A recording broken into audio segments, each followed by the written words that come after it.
A brief history of the United States of America. Hi, boys and girls, ready to get started? Once upon a time, there were these people in Europe called pilgrims, and they were afraid of being persecuted. So they all got in a boat and sailed to the New World where they wouldn't have to be scared ever again. Oh, I'm so relaxed. I feel so much safer. But as soon as they arrived, they were greeted by savages, and they got scared all over again. So they killed them all. Now, you'd think wiping out a race of people would calm them down, but no. Instead, they started getting frightened of each other. Witch! So they burned witches.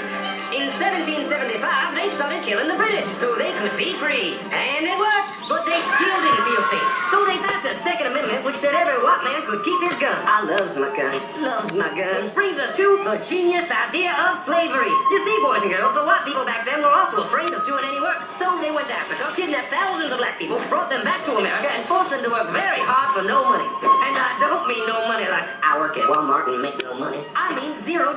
Nothing. Not a zip. Doing it that way made the USA the richest country in the world.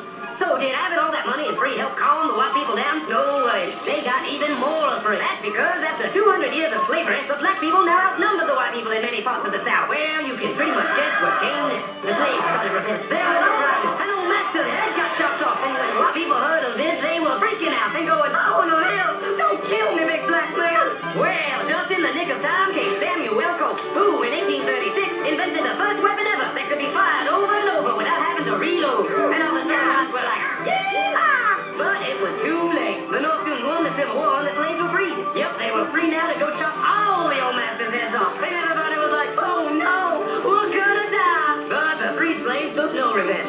They just wanted to live in peace. But you couldn't convince the white people of this.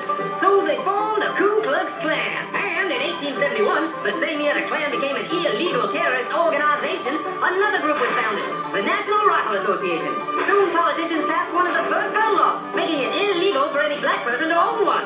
It was a great year for America, the KKK and the NRA. Of course, they had nothing to do with each other, and this was just a coincidence. One group legally promoted responsible gun ownership, and the other group shot and lynched black people. And that's the way it was all the way to 1955, when a black woman broke the law by refusing to move to the back of the bus. White people just couldn't believe it. Why won't she move? What's going on? Man, all hell broke loose. Black people everywhere started demanding their rights, and white people had a major freaky field meltdown, and they were all like, run away! Run away! And they did. They all ran fleeing to the suburbs where it was all white and safe and clean. And they went out and bought 250,000 guns, and put locks on the doors, alarms in the houses, and gates around the neighborhoods. And finally, they were all safe and secure and snug as a bug.